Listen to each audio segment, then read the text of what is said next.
Hi everybody, it is Danielle from snoutschool.com. Who's Tom? Hi everybody, this is Danielle from snoutschool.com and you are watching or listening to episode number 2 of Ask Snout, which means all the details of today's show can be found over at snoutschool.com/2.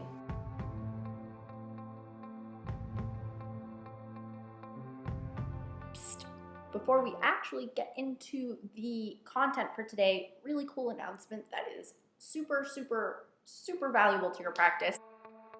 Remember those client loyalty cards I discussed back in episode 1 of Ask Snout? If you missed it, it basically is a card where your clients are able to earn 5% back or whatever designated percentage you want every time they spend money at your practice. So it's a really cool way to keep them, loyal to your practice. It's a great client retention tool and a good way to help them plan for future care. The company I got these cards from for my hospital is Rethink Loyalty, and this is just awesome of them. They are offering $500 off the initial setup fee if you say that I referred you. So just head on over to snoutschool.com/rethink if you are interested in trying those cards. All right, time to get into the questions. The first one comes from Paula over on our Facebook group, and she asked a really good question. Paula says, how can I translate Facebook activity to actual business coming in the door of my practice? I'm looking for quantifiable data to help convince senior management that social media works. Okay, so Paula, I'm going to answer this question kind of in two ways, because first and foremost, I do feel for you when you're trying to convince upper management at your veterinary practice that social media is important. I know that sometimes numbers are really going to be critical to some people, but all right, basically, if you want to see those kinds of quantifiable data, you are going to have to probably invest some money, invest in some Facebook ads, and track how they do for your practice. So for example, a Facebook ad to get people to book an appointment and track who booked and what they spent. So something like that is super quantifiable. That is my number one recommendation. A free way to kind of do the same exact thing is in every one of your Facebook posts. So if you're posting a picture of a new patient, just link people to where they can book an appointment for their pet. So I've had good success with this, and the way I kind of track it is I have a unique link for people coming from Facebook to book an appointment. So I have a make an appointment page on my hospital's website, but I also have a kind of super secret Facebook make an appointment page so I can kind of see who's coming from Facebook to book an appointment. But here's kind of the second part of this answer. In all complete honesty, social media isn't really quantifiable for a business always, and I don't think it should be. I get asked constantly what the ROI of time spent on social media is. I just wrote a blog post about this, and it's not something that you're going to be able to penny for penny calculate. But I can tell you this, I manage my dad's veterinary practice, and before being a veterinarian, my dad was a stockbroker, and he allows me to invest time in social media. So, if an ex-stockbroker turned veterinarian thinks it's a good investment, it might be. But it's not always going to be something that you can quantify, because just like if you are being, really good at educating a client in the room, you can't always 100% quantify what that turned into in terms of sales on, maybe heartworm preventatives or something. You can't always quantify what building a relationship with your clients online turns into for your business. It kind of leaves me a little lost for words sometimes. So check out my blog, because I think that will kind of help guide you in terms of kind of changing your mentality about social media, because I think that's the number one thing that has to happen at your practice, is that you have to change the culture at your practice of expecting a direct return on your invested time on social media. So check out the blog post. I'll link that up at snoutschool.com/2 about the ROI of social media, and maybe that's something you need to show to your upper management. Otherwise, your upper management needs to invest in some Facebook ads. All right, question number 2 comes from Catherine via email. She says, "Hi Danielle, do you ever use Facebook ads or promoted posts to promote a rebate or product or service? For example, right now, Sentinel is offering a $15 mail-in rebate with the purchase of a box, and I would like to move my Sentinel stock out. I would like to use a promoted post to advertise the mail-in rebate. My boss is not comfortable with advertising promotions. I am not sure why. Thanks, Catherine." All right, so Catherine, when it comes down to it, this question was a perfect one to have after Paula's, because if you want to really quantify your social media efforts in some way, talking about a promotion or a rebate or something specific like that is a really good way to do it. And Facebook ads are definitely one option.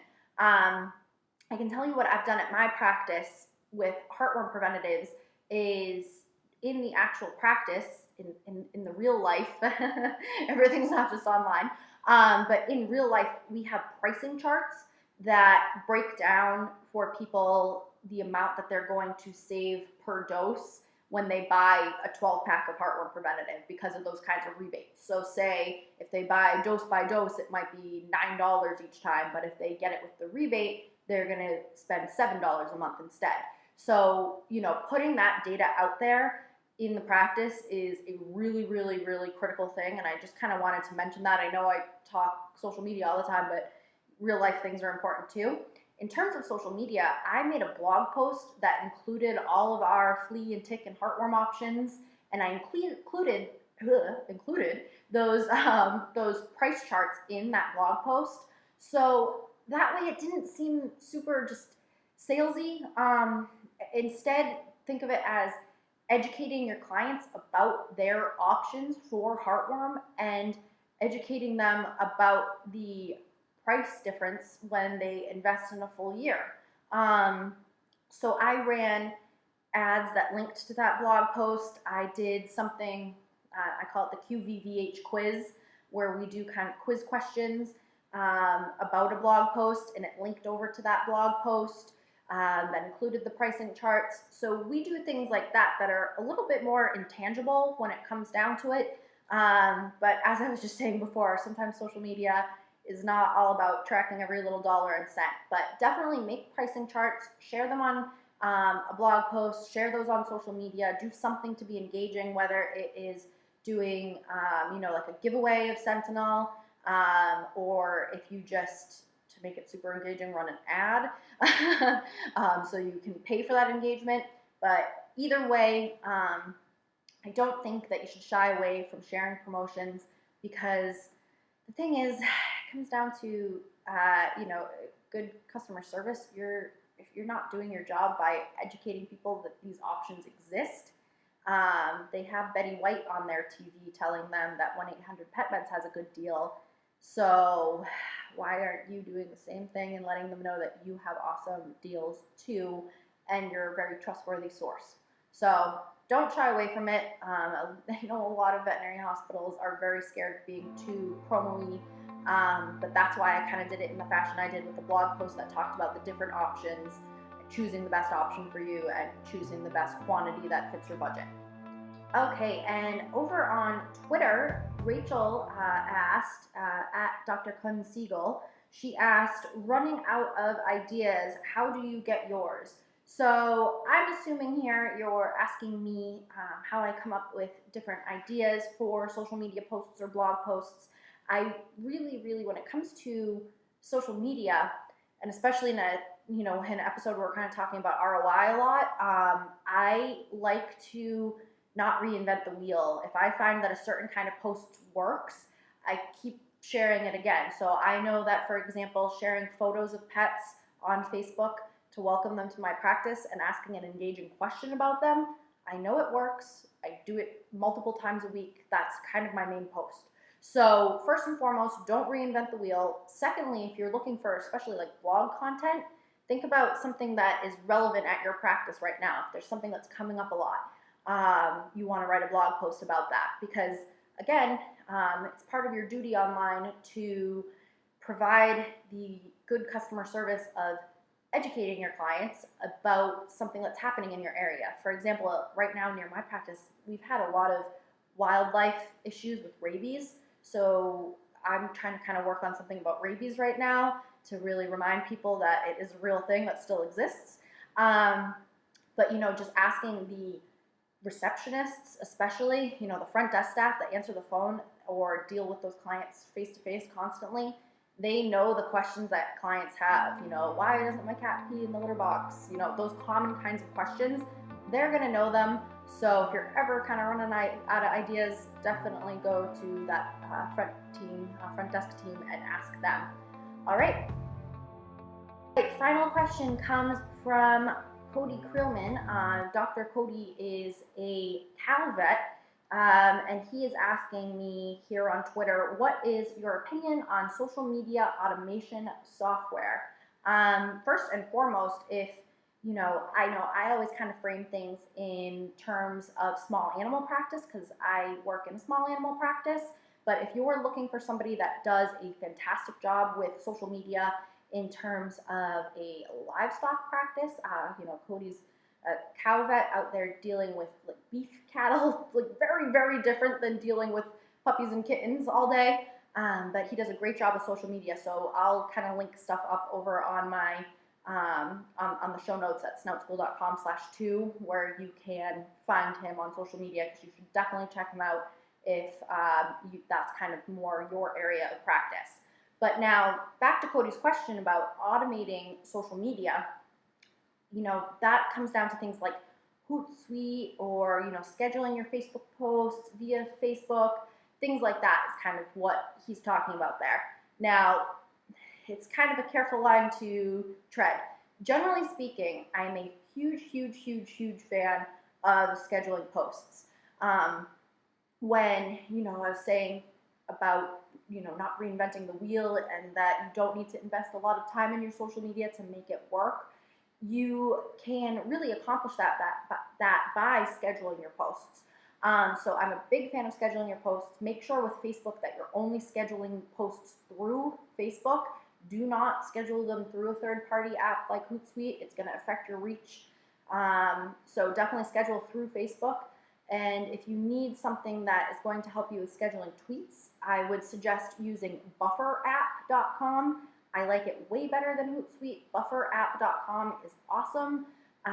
It allows you to kind of have a queue where you are going to post things throughout the day. Like I always post at 8 a.m., 9 a.m., 10 a.m. You'll kind of have like a little queue where you can, set up those posts. So that is a great tool. But here's the thing about automating your social media. Don't do it too far ahead of time, because you want to kind of keep things timely and on track. And I've seen things that just kind of don't seem right when they get scheduled too far ahead of time. Also, you need to be responsive. When we talk customer service and we're talking about especially Twitter, response time is expected. So if you are going to schedule out tweets, be ready to respond to them. If you're going to schedule out Facebook posts, be ready to respond to the comments. Little tip, I usually, especially with my Facebook posts, put a little reminder in my iPhone that pops up and says, hey, you just posted something. So do that, keep an eye on things. Automating is okay if it will help you save time, but just be ready to be responsive and just don't do it too crazy far in advance, because you want to kind of keep your finger on the pulse of things. All right, so that concludes episode number 2 of Ask Snout. Make sure you head on over to snoutschool.com/2 to get any of the details that I discussed today. I'll link up anything that I mentioned, and also make sure that you check out Rethink Vet Solutions and take advantage of that $500 off setup fee on your loyalty cards that they're offering, because that is an awesome deal, and I want to thank them again for offering that. But thank you so much for watching, and if you want to comment and let me know about length of videos, if you want shorter videos, longer videos, what you prefer, that would be super helpful. But until next week, have a great one.